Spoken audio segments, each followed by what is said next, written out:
Hi, this is Uma from Ragas Consultancy Private Limited. Topic for this week we have taken is calculation of maintenance charges for a cooperative housing society. There were many queries regarding this, and people wanted to know what are the components to be added and how it has to be added.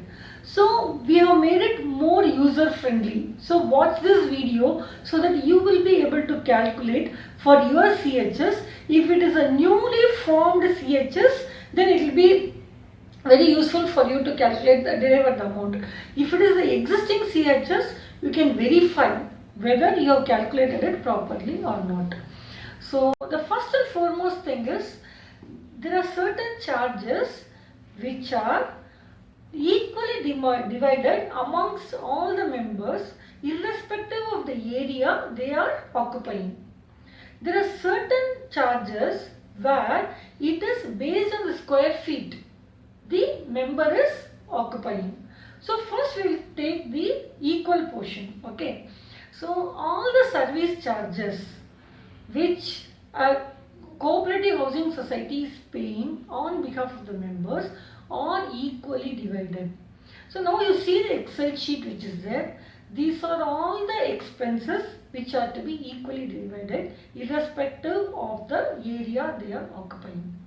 Now next comes the square feet wise, where it has a major role is one is insurance, second one is sinking fund, the third one is repairs and maintenance fund.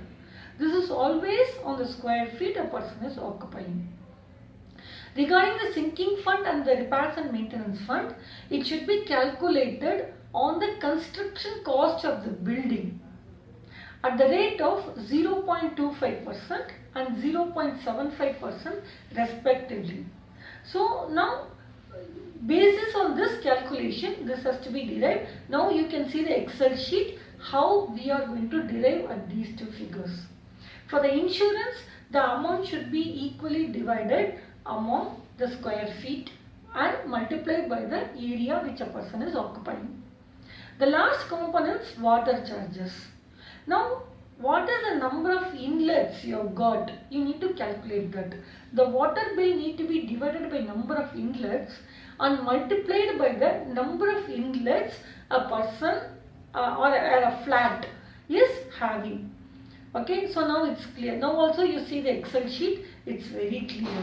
Now if you need an auto calculator for this, please subscribe so that we will be able to provide you the calculator in the Excel sheet. When you post the amount and number of flats on the area, you will automatically get the figures on this. Thank you. This is Uma from Ragas for you with you.